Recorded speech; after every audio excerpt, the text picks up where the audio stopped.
He went to work and tried to focus on structural calculations and load-bearing specifications, but his mind kept drifting back to Marie's unfinished email. By noon, he'd convinced himself he was being ridiculous. By 2 o'clock, he'd nearly forgotten about it. Then his phone rang. The school's number. "Mr. Stanton?" The voice was tense, almost whispered. "This is Dean Herring. I need you to come to my office immediately." "Is Lucas okay? Did something—" "He's fine physically, but Mr. Stanton, this is extremely serious. Please come right away. Use the back entrance by the gym, not the main office. And please don't call anyone or tell anyone where you're going." The line went dead. Nathan's stomach dropped. He grabbed his jacket and was in his truck before he could think. The 15-minute drive took 8. He parked in the far lot and found the gym entrance, his mind racing through possibilities. Had Lucas gotten into a fight? Threatened someone? Had grief driven him to do something dangerous? Principal Herring was waiting by the door, his normally ruddy face pale and sweating despite the cold. He was a big man, a former college football player gone to seed, but right now he looked small and frightened. "This way," he muttered, not meeting Nathan's eyes. They walked through empty hallways while classes were still in session and into Herring's office. The principal locked the door behind them and pulled all the blinds closed. His hands were shaking. "What the hell is going on?" Nathan demanded. "Where's Lucas?" "He's in the nurse's office. He doesn't know anything about this yet." Herring sat heavily behind his desk. "Mr. Stanton, I'm required to call the police about what we found, but I wanted to give you a chance to see it first. I've known your family for years, and this just doesn't make sense." "What doesn't make sense?" Herring opened his desk drawer with trembling fingers and pulled out a gallon-sized plastic bag. Inside was a tangled mass of jewelry, necklaces, rings, bracelets. Nathan recognized them instantly. They were Marie's, the pieces she'd been buried in, the heirlooms from her grandmother that she'd wanted to take with her. "We found these in Lucas's backpack," Herring said quietly. "Along with these." He laid out several photographs. They showed a cemetery at night, a partially excavated grave, disturbed earth. The images were grainy, taken from a distance, but clear enough. Nathan's world tilted. "That's not— Lucas didn't— There's more." Herring's voice was barely a whisper now. He produced a final photograph. It showed Lucas, or someone wearing Lucas's distinctive red jacket, standing near the cemetery gates with a shovel. The custodian found the backpack in Lucas's locker during a random check. He brought it straight to me. "Mr. Stanton, I don't want to believe Lucas would desecrate his own mother's grave, but the evidence, it's—" Nathan snatched up the photos, studying them with an engineer's eye for detail. The angle was wrong, the lighting was staged, and that jacket? Lucas had worn it to school today, which meant this photo was at least a day old, but the grave in the background looked freshly disturbed. "This is a setup," Nathan said sharply. "Someone planted this." Herring looked miserable. "I want to believe you, but I have to call the police. If I don't, I'm an accessory too." "Give me 24 hours. "I can't." Nathan leaned across the desk, his voice low and hard. "Dean, you're a smart man. You know Lucas. You know he wouldn't do this, which means someone put this in his locker. Someone is trying to destroy my son the day after we buried his mother. Now, maybe that's just random cruelty, or maybe—" He stopped, a terrible certainty crystallizing in his mind. "Maybe someone wants us gone from this town." Understanding flickered in Herring's eyes. "You think this has something to do with Marie's work?" So Herring knew. Of course he did. His name was in Marie's ledger. Nathan straightened slowly. "I think," he said carefully, "that you need to decide which side you're on. Because if you make that call right now, Lucas's life is over. He'll be institutionalized, investigated, destroyed. And whoever planted this evidence gets exactly what they want." Herring stared at the jewelry, at the photos, at his own shaking hands. 24 hours, he finally whispered. "But if you don't figure this out, I have to report it. I have a career, a family. You have a conscience, I hope." He walked out, not bothering with the back entrance anymore. His mind was already racing ahead, calculating angles and probabilities and risks. Lucas was waiting in the nurse's office, confused and anxious. Nathan signed him out without explanation, ignoring the nurse's questions. "Dad, what's happening?" Lucas asked as they reached the truck. Nathan looked at his son, really looked at him, seeing the fear and confusion and fragile trust in eyes so much like Marie's. "Get in," he said quietly. "We're leaving. Leaving school, but leaving Millbrook. Tonight. Forever." He pulled out of the parking lot, checking his mirrors for followers, his mind already working through what needed to happen next. Marie had discovered the truth and died for it. Now they were trying to frame Lucas, probably hoping to discredit anything Marie might have shared, to terrify Nathan into running. Well, he was going to run, but not the way they expected. Nathan drove to Hartford, taking side roads and constantly checking for tails. Lucas sat in the passenger seat, too shocked to ask questions. Good. Nathan needed time to think. They checked into a cheap motel off I-91, using cash. Nathan sent Lucas to shower while he paced the cramped room, pieces clicking together in his mind. Marie's research had been thorough. She documented years of fraud, dozens of cases where elderly people's estates had been manipulated, properties transferred to shell companies controlled by Stephen Arnold and his network. The victims were always vulnerable, recently widowed, isolated, without family nearby to notice the discrepancies. Marie noticed because she'd been transcribing estate proceedings and spotted patterns. She'd started investigating her own parents' estate. They died in a car accident 2 years ago, leaving her a modest inheritance that somehow had shrunk considerably during probate. That was what had sent her down the rabbit hole. And when she'd gotten too close, they killed her. Nathan Stanton stood at the edge of the cemetery, watching the final clumps of dirt tumble onto Marie's coffin. The November wind sliced through his black suit, but he hardly noticed. Grief had a way of dulling everything else. His son, Lucas, 13 years old and hollow-eyed, clutched his hand with a desperate grip, as if letting go might send him drifting up into the gray Connecticut sky. The turnout was modest. Marie had been well-liked in Millbrook, their small town of barely 8,000 people, but it was a Tuesday afternoon and people had jobs, lives that kept moving despite death's interruptions. Nathan noticed that the Arnolds weren't there. Stephen Arnold and his wife, Rebecca Hartman Arnold, owned half the commercial real estate in town, and Marie had done legal transcription work for Stephen's firm. Nathan had expected at least a courtesy appearance. "Dad?" Lucas's voice cracked. "Can we go now?" Nathan looked down at his son, seeing Marie in the shape of his eyes, in the stubborn set of his jaw. "Yeah, buddy," he said quietly. "Let's go home." The house felt cavernous without her. Marie had been the one who filled every space with warmth, with the smell of cooking, with laughter, with the constant background murmur of the true crime podcast she'd been obsessed with. Now there was only silence, and the faint chemical scent of flowers people had sent, already wilting in their vases. Nathan had taken a week off from his job as a civil engineer. His boss had been understanding, even generous. But now, 3 days after the funeral, he was running out of ways to distract himself from the brutality of Marie's absence. She'd been fine one day, tired, sure, complaining of headaches and nausea, but nothing alarming. Then she'd collapsed at her desk. By the time the ambulance got her to Hartford Hospital, she was gone. Acute organ failure, the doctor said. Sometimes the body just gives up, they explained with practiced sympathy. She was only 37. Lucas had taken it hard. He'd barely spoken since the funeral, spending hours in his room with his headphones on. Nathan knew he should probably get the boy into therapy, but right now he was just trying to keep both of them afloat. "I'm going back to school tomorrow," Lucas announced over their dinner of reheated casserole, one of 17 that had appeared on their doorstep courtesy of sympathetic neighbors. Nathan looked up. "You sure? You can take more time if you need it." "I need normal."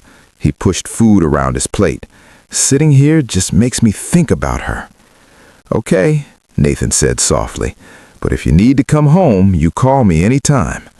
Lucas nodded, but didn't meet his eyes. That night, Nathan couldn't sleep. He found himself in Marie's home office, a converted spare bedroom where she'd done her transcription work. Her computer sat dark and silent. Her notebooks were stacked neatly on the desk. Everything was exactly as she'd left it, except she would never come back to it. He opened her laptop, not sure what he was looking for. Closure, maybe. Some sense of her. The screen flickered to life, showing her last browser tab still open. Legal documents, transcription software, her email. Nathan was about to close it when something caught his eye. An email draft, unsent, dated the day before she died. The recipient was the Connecticut State Police.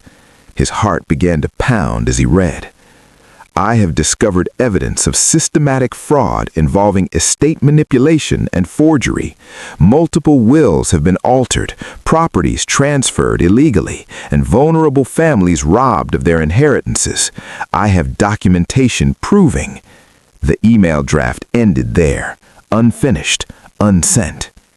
Nathan's hands shook as he searched through her files. There, buried in a folder labeled Work Archive 2023, he found them. Scanned documents, photographs of legal papers, a handwritten ledger in Marie's neat script, connecting names and dates and dollar amounts. The Arnolds' names appeared again and again. So did Carrie Alvarez, and a probate attorney, Robbie Black, a local funeral director, Dean Herring, the middle school principal, who also served as a notary public.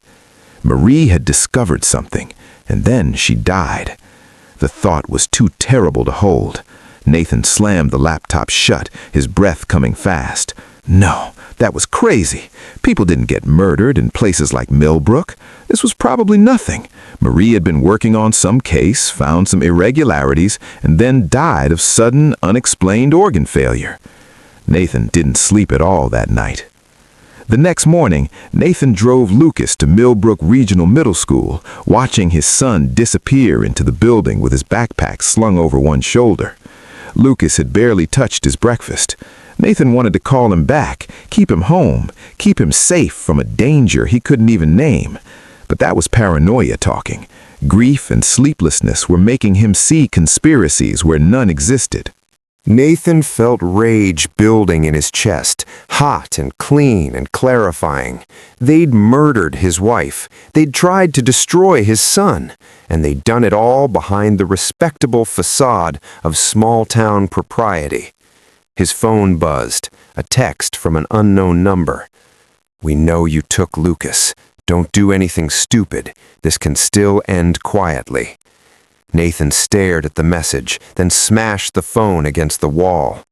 Lucas emerged from the bathroom, eyes wide. "Dad?" "Pack everything," Nathan said, his voice controlled, every word deliberate. "We're switching motels." They moved twice more that night, zigzagging across Hartford. Nathan paid for everything in cash, used fake names. By midnight, they were in a long-term motel in Manchester, and Nathan finally felt secure enough to think beyond immediate survival. Lucas sat on the bed, no longer asking questions, just watching his father with a mix of trust and terror. "Your mother didn't die of natural causes," Nathan said quietly. "She was murdered because she found out something powerful people wanted hidden. Now they're trying to frame you to silence our family forever." He expected shock, denial. Instead, Lucas nodded slowly. "I knew something was wrong. Mom was scared the last week. She kept checking the windows, locking the doors. She told me if anything happened to her, I should tell you to check her office files." Something cracked in Nathan's chest. She had been protecting him, trying to keep him out of it. "So what do we do?" Lucas asked. His voice was steady, stronger than Nathan expected. "Do we go to the police? The FBI?" "The police might be compromised. Dean Herring is part of it. He's a notary who signed off on fraudulent documents. Carrie Alvarez is the probate attorney who processed the fake wills. Who knows how deep this goes?" Nathan ran a hand through his hair. "No, we can't trust anyone official. Not yet." "Then what?" Nathan looked at his son, no longer seeing a child but a partner, someone forced to grow up overnight. We disappear. We let them think they won, and while they're celebrating, I'm going to destroy every single one of them. How? A cold smile touched Nathan's lips. Your mother was smart enough to document everything. She just didn't live long enough to use it. But I will. I'm going to turn their own system against them, make them pay using the same methods they used to rob and kill. And when I'm done, they'll have lost everything. Money, reputation, freedom, everything. Lucas was quiet for a long moment. Then he said, I want to help. No, you stay hidden, stay safe. This is going to get dangerous. Mom was my parent too. Lucas's jaw set with that familiar stubbornness. They killed her, tried to make me look crazy. I'm not hiding while you fight alone. Nathan wanted to argue, to protect his son from what was coming, but looking at Lucas's determined face, he saw himself there, and Marie too. They had raised a fighter. Okay, he said finally, but you follow my lead. No unnecessary risks. Deal. Deal. They shook on it, man to man, and Nathan felt the balance shift. He wasn't just a grieving husband or a protective father anymore. He was a man with a mission, and nothing, not fear, not the law, not mercy, was going to stop him. He spent the rest of the night poring over Marie's files on her laptop, memorizing names and dates and dollar amounts. The conspiracy was even bigger than he'd thought. Stephen Arnold was the ringleader, but Rebecca Hartman Arnold handled the legal manipulation. Carrie Alvarez processed the fake probate cases. Robbie Black, the funeral director, provided information about upcoming funerals and vulnerable targets. Dean Herring notarized the documents, and there were others, so many others. By dawn, Nathan had a plan. It would take time, patience, and absolute precision. But when he was done, the people who had killed Marie would know exactly what they'd lost. He looked over at Lucas, asleep on the other bed, and made a silent promise. They had taken his wife, they had tried to take his son. Now Nathan Stanton was going to take everything from them. Nathan spent the next 2 weeks building his new identity. He had always been methodical. It was what made him a good engineer, and now he applied that same precision to disappearing. He and Lucas became Eric and Eddie Morgan, a father and son from Pennsylvania who had relocated after a family tragedy. The irony wasn't lost on Nathan. They rented a small apartment in New Britain, close enough to Millbrook to keep an eye on what was happening, but far enough away to avoid casual recognition. Nathan grew a beard, cut his hair short, and started wearing glasses with plain lenses. Lucas dyed his hair darker and changed his clothing style. Small adjustments, but enough to blur their faces in memory. The hardest part was not contacting anyone. Nathan wanted to call his sister in Oregon. He wanted to let the few friends he had know he was still alive. But any contact could be traced, could expose them. So he stayed silent and watched the news for Millbrook instead. The story broke after a week. Father and son missing after grave desecration accusation. Police investigating. Dean Herring had finally reported the evidence after Nathan failed to return. The narrative was already set. Disturbed boy, negligent father, shameful flight from justice. Nathan watched the press conference on his laptop. Stephen Arnold stood behind the police chief, his expression solemn and concerned. Rebecca Hartman Arnold was there too, speaking earnestly about the need for better mental health resources for troubled youth. They looked so respectable, so trustworthy. They're good, Lucas muttered, watching over Nathan's shoulder. They've had practice, Nathan replied. Nathan took notes on everything, who appeared in the footage, who spoke, who stood where. Every detail mattered. He spent his days working remotely. He told his engineering firm he was taking an extended leave to care for Lucas after Marie's death, and they were understanding enough to let him handle projects from home. The money wasn't great, but it kept them afloat. Nathan's real work began at night. He created false identities online and slowly built credibility on legal forums and estate planning websites. He studied Connecticut probate law until he could recite statutes in his sleep. He researched every member of the conspiracy, learning their habits, their weaknesses, their fears. Stephen Arnold was the key. His real estate empire was built on the image of trustworthiness, of being a pillar of the community. That would be his downfall. Nathan started small. Using a fake email account, he sent anonymous tips to 3 families whose estates had been processed by Carrie Alvarez and Arnold's firm. The messages were gentle suggestions, nothing aggressive, just a nudge that they might want to double-check probate records, verify whether Aunt Susan had really meant to leave her house to a company called Hartford Holdings, LLC, instead of her grandchildren. 2 families ignored the emails. The 3rd responded. The Maxwell family's elderly father, Norman Maxwell, had died 6 months earlier. His estate had been processed quickly. Too quickly, they'd thought at the time, but grief had dulled their suspicion. Nathan, using his false identity as a concerned legal advocate, guided them through the process of requesting the full probate file. Within a week, they found discrepancies. A will that looked different from the one their father had shown them years before. Signatures that didn't quite match. A notary stamp from Dean Herring dated 3 days after Norman Maxwell's death. The Maxwell family hired a lawyer from New Haven who specialized in estate fraud, not Carrie Alvarez. Nathan watched from a distance as the first crack appeared in Stephen Arnold's empire. It took 3 weeks for the investigation into Norman Maxwell's estate to gain traction. During that time, Nathan prepared his next moves, each one carefully calculated to apply pressure from a different direction. He'd studied enough psychology in college to know paranoia was contagious. Make people suspicious of one thing, and they'd start questioning everything. He needed the conspiracy to collapse from the inside. Using his fake identity, Nathan joined several Connecticut legal discussion boards and began asking innocent-sounding questions. Had anyone else noticed irregularities in Millbrook probate cases? What was the normal timeline for estate settlements? His uncle's had taken only 2 weeks. Was it common for funeral directors to recommend specific attorneys? He planted doubt, dropped breadcrumbs, and created just enough noise to make people wonder. Meanwhile, Lucas proved surprisingly useful. He had his mother's eye for detail and his father's patience. He went through Marie's documentation, building timelines and connection maps.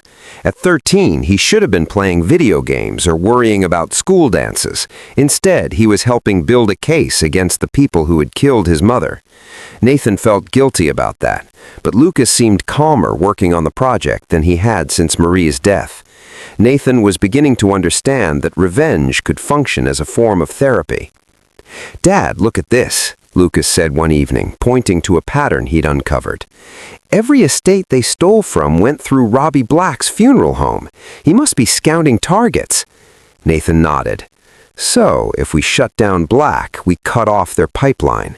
How do we do that?" Nathan smiled grimly. "Funeral homes are heavily regulated. Let's see how well Robbie's been following the rules."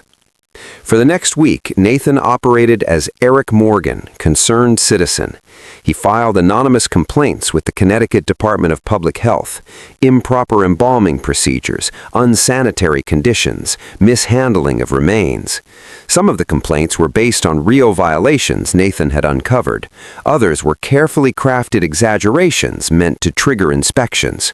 2 weeks later, Robbie Black's funeral home was shut down pending investigation.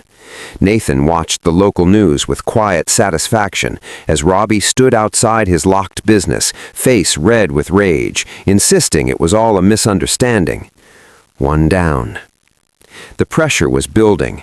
Nathan could see it in news coverage and in social media posts from Millbrook residents. The Maxwell family's lawsuit was gaining attention. Other families were beginning to question their own estates. State inspectors had found legitimate violations at Black's funeral home. Nothing criminal yet, but enough to keep it closed. Stephen Arnold was getting nervous. Nathan knew because he'd set up monitoring software on Arnold's publicly available social media. The posts shifted from confident community updates to defensive explanations, then to long periods of silence. Good. Nathan's next move targeted Rebecca Hartman Arnold directly. As a lawyer, she was subject to ethics complaints through the Connecticut bar.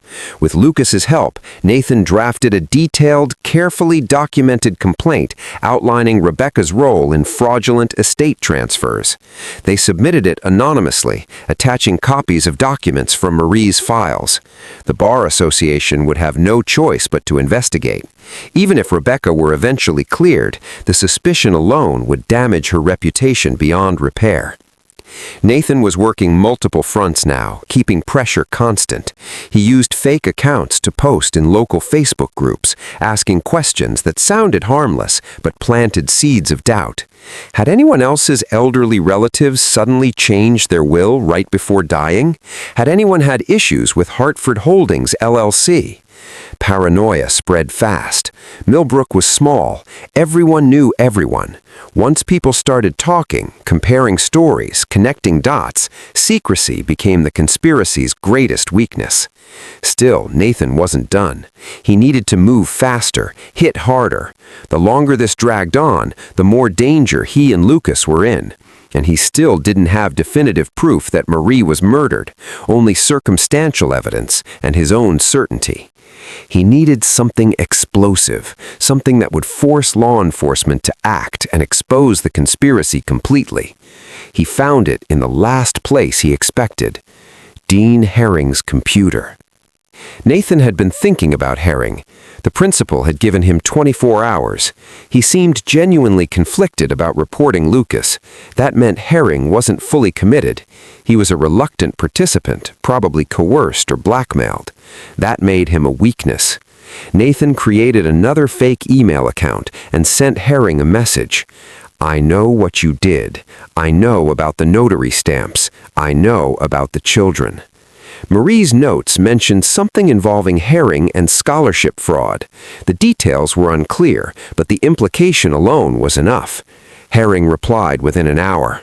"Please, I was trying to help those kids. It's not what you think." Nathan smiled. Herring was panicking. Perfect. They arranged a meeting at a busy coffee shop in Hartford. Nathan went alone, leaving Lucas at the apartment with strict instructions to run if Nathan didn't return within 2 hours. Herring looked terrible.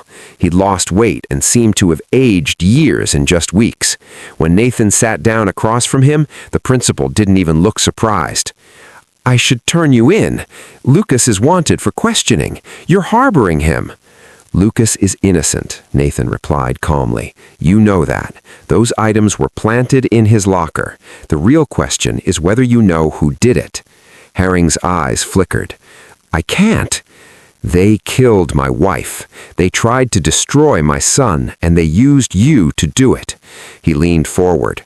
"How many documents did you notarize for them? How many fake wills? How many estates did you help them steal?" "I didn't know," Herring whispered. "Not at first. Stephen Arnold asked me to notarize documents as a favor, said they were time-sensitive. The clients couldn't come in. I thought I was helping. By the time I realized what it was, I was already involved." "And the scholarship fraud?" Herring flinched. "That's different.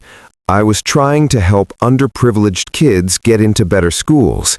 I exaggerated qualifications, falsified documents, but I was helping them. I'm sure the parents whose kids lost their spots would understand," Nathan said coldly. "But that's not what matters right now. What matters is you're going to help me prove what Arnold did." "I can't," Herring said. "He'll destroy me."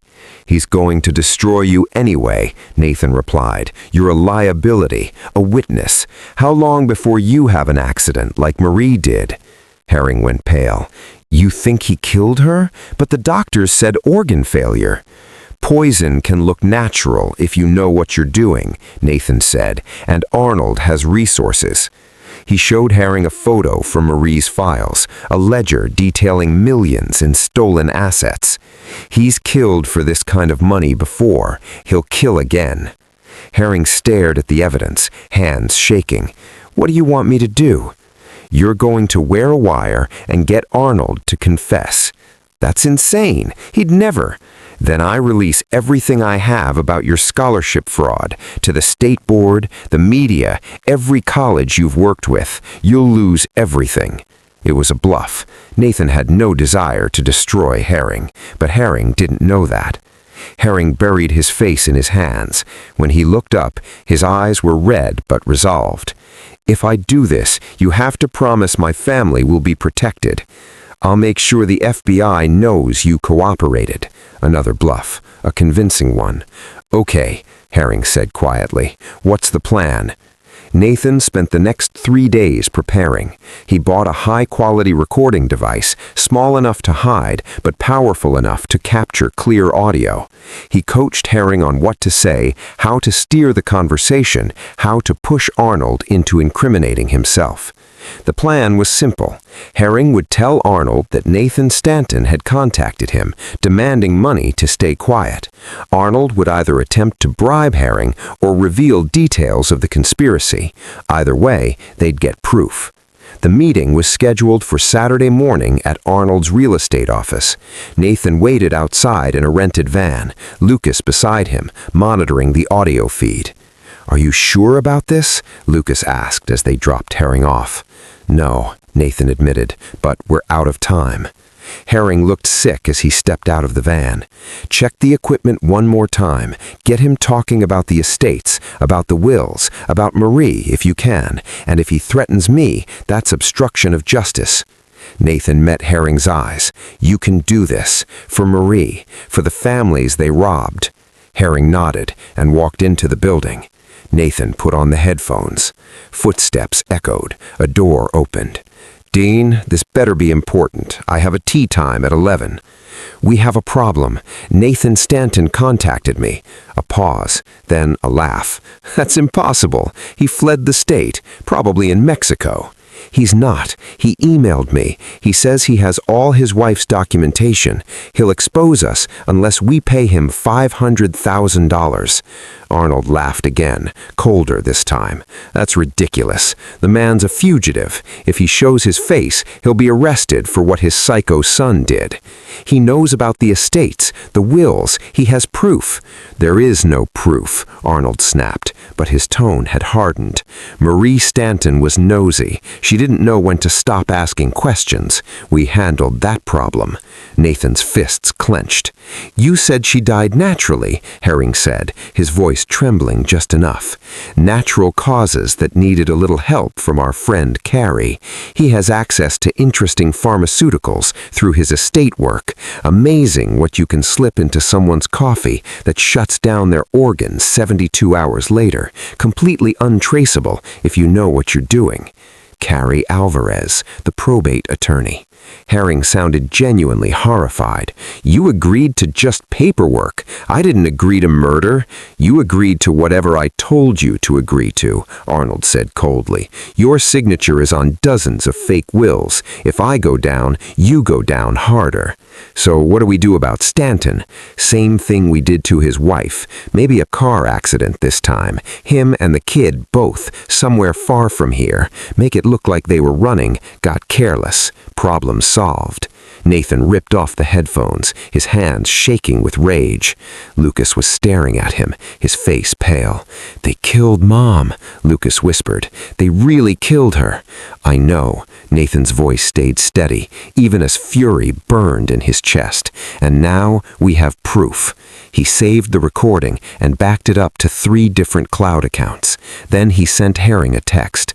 Got what we needed. Get out safe. 2 minutes later, Herring came out of the van, walking fast. He jumped into the van, sweat pouring down his face. Did you hear it all? Every word. Nathan started the engine. Dean, as of right now, you're going to the FBI. You're going to tell them everything, and you're going to give them this recording. Stephen will know it was me. Stephen is going to have much bigger problems than you. Nathan's smile was cold, because I'm not done with him yet.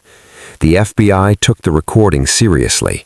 Nathan had Lucas deliver it, still maintaining his false identity, along with copies of all Marie's documentation. The agent who received it, a woman named Patricia Lozano, promised to investigate immediately. But Nathan knew how these things worked. Investigations took time, warrants, evidence chains, legal procedures. It could take months before Arnold and his co-conspirators faced charges. Nathan didn't have months. He had rage, grief, and a burning need to see these people suffer now, not someday. So while the FBI built their case, Nathan built his own version of justice. He started with Carrie Alvarez, the probate attorney who had poisoned Marie. Nathan had been researching the man for weeks, learning his habits, his weaknesses, his secrets. Alvarez was careful in his professional life, but careless in his personal one. He gambled, owed money to some dangerous people in Hartford, and had a taste for expensive scotch his salary couldn't support. Nathan created a fake gambling contact, someone who promised Alvarez a chance to win big and wipe out his debts. Alvarez took the bait. He showed up at the abandoned warehouse in East Hartford with $40,000 embezzled from client estates. Nathan was certain. Nathan was waiting. "Carrie Alvarez," he said, stepping out of the shadows. He dropped his disguise. There was no point hiding now. "Remember me?" Alvarez froze, recognition and fear washing over his face. Stanton, but you're wanted for crimes I didn't commit. Yeah, unlike the crimes you absolutely did commit. Nathan circled him slowly. You poisoned my wife, put something in her coffee that shut down her organs over 3 days, made it look natural. I don't know what you're talking about. Alvarez backed toward the door. Don't bother running. I've got your confession on tape. Stephen Arnold was very talkative when he thought he was safe. Nathan pulled out his phone and played the recording. Alvarez's face went gray as he heard Arnold describe the murder. I was following orders, Alvarez whispered. Stephen said she was going to destroy everything. I didn't want to, but you did it anyway, and now you're going to pay for it. Nathan could have turned Alvarez over to the police right then. He could have let the system handle it, but the rage inside him demanded something more personal, more immediate. Here's what's going to happen, Nathan said quietly. You're going to walk into the Hartford Police Department and confess to murdering Marie Stanton. You're going to explain exactly how you did it, who ordered it, and every other crime you've committed. And if you don't, I release evidence of your embezzlement to your clients, your gambling debts to your creditors, and this recording to the media. You'll be dead within a week, either from one of your loan sharks or from someone in Arnold's network silencing you. Is that what you want? Alvarez was shaking now. If I confess, I'll go to prison forever. Better than being dead, and who knows, if you cooperate fully, maybe you get a deal. Maybe you see daylight again before you're 90. Nathan stepped closer. But mostly, you confess because you killed an innocent woman who was just trying to do the right thing. You destroyed a family, and you need to face that. Something inside Alvarez broke. He sank to his knees, sobbing. I'm sorry. God, I'm so sorry. I never wanted any of this. Stephen said it would be easy money, just some paperwork changes, helping people who were gone anyway. I didn't know it would lead to murder. But when it did, you went along with it. Nathan felt no pity, only cold satisfaction.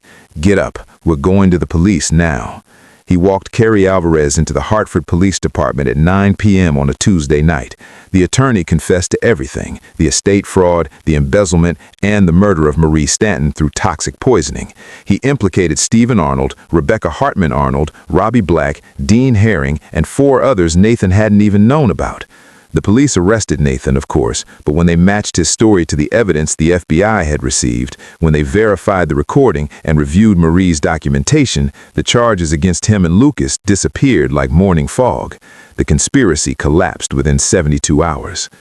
Stephen Arnold was arrested at his home at 6 a.m. the next morning. News crews captured him in handcuffs, his expensive suit wrinkled, his face no longer confident but stunned and terrified. Rebecca Hartman Arnold was taken from her law office an hour later. Robbie Black was arrested at his closed funeral home. Dean Herring turned himself in, already having secured an immunity deal in exchange for testimony. Other co-conspirators, people Nathan had never even heard of, were rounded up by the end of the week. The media descended on Millbrook like locusts. Small-town corruption scandal, murder for money, how a grieving husband exposed a state fraud ring. Nathan's face was everywhere, transformed overnight from fugitive to hero. He hated it. The attention, the questions, the way people suddenly wanted to treat him like he'd done something noble. He hadn't done this for recognition. He'd done it for Marie, for Lucas, for the chance to sleep without seeing his wife's face and wondering if he could have saved her. The trial lasted 8 months. Nathan and Lucas testified, sitting across from Stephen Arnold and watching the man squirm as the evidence stacked up against him. Kerry Alvarez's confession was devastating. The recordings were undeniable. Marie's documentation revealed years of systematic theft. The jury deliberated for 4 hours, guilty on all counts. Stephen Arnold was sentenced to life without parole for murder and racketeering. Rebecca Hartman Arnold received 25 years for conspiracy and fraud. Robbie Black received 15 years. Dean Herring, thanks to his immunity deal, got probation and lost his job, but avoided prison. Nathan watched the sentencing from the back of the courtroom, Lucas beside him. When the judge read Arnold's sentence, Nathan felt something loosen in his chest. Not relief, not exactly. Maybe just exhaustion. "Is it over?" Lucas asked quietly. "Yeah," Nathan said. "It's over." But it wasn't, not really. The lawsuits came next. Families whose estates had been stolen filed claims against Arnold's empire. The state seized his assets, including properties and accounts. Enough money was recovered to partially compensate most victims, though nothing could restore what they'd lost in time and grief. Nathan and Lucas were offered a settlement, compensation for Marie's murder, for the trauma, for the false accusations. Nathan took enough to ensure Lucas's college education was covered and donated the rest to a fund for the other victims. They couldn't stay in Millbrook, too many memories, too much press. Nathan accepted a job offer from an engineering firm in Vermont. Good pay, a quiet place, a chance to start over. On their last day in Connecticut, Nathan took Lucas to Marie's grave. Someone had cleaned it, replanted flowers, and placed a new headstone that read, "Marie Wade Stanton, beloved wife, mother, and seeker of truth. Your courage changed everything." Lucas laid flowers on the grave, then stepped back. "Do you think she knows we got them?" "I think she knows." Nathan put his arm around his son's shoulders. "I think she's proud of you, of both of us. I miss her." "Me too, buddy. Every day."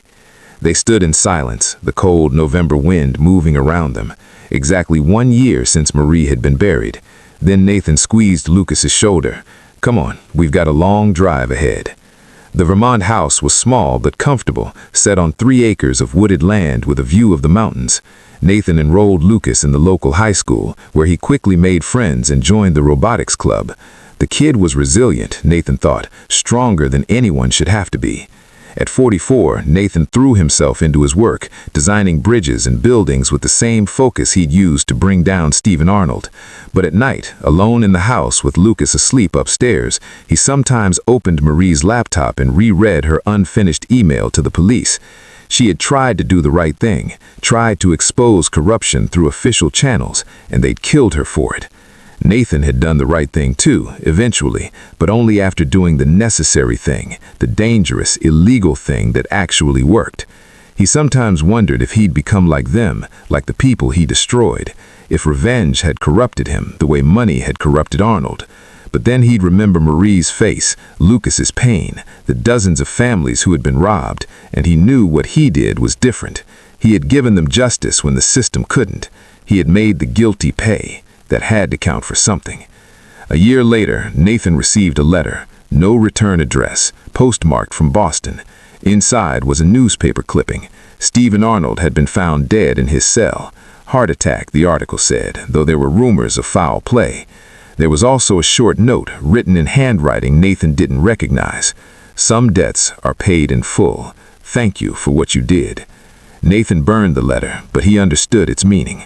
Someone whose family was destroyed by Arnold's conspiracy had taken matters into their own hands, someone else seeking justice in whatever form they could find. He should have felt vindicated. Instead, he just felt tired. That evening, Lucas found him in the kitchen, staring into nothing. "You okay, Dad?" "Yeah," Nathan managed to smile. "Just thinking about Mom. Always about Mom." Lucas sat across from him. He was 15 now, nearly as tall as Nathan, his voice deeper, his face losing his boyish softness, growing into a man shaped by tragedy and hardened by survival. "I'm glad we did what we did, Dad," Lucas said quietly. "I'm glad we didn't let them win, even though it was illegal and dangerous." He met his father's eyes. "Mom taught me that standing up for what's right isn't always easy or safe. You showed me that sometimes you have to fight for justice because no one else will." Nathan felt his throat tighten. "Your mother would have done it the legal way. She would have trusted the system. Maybe she would have done exactly what you did if she had the chance."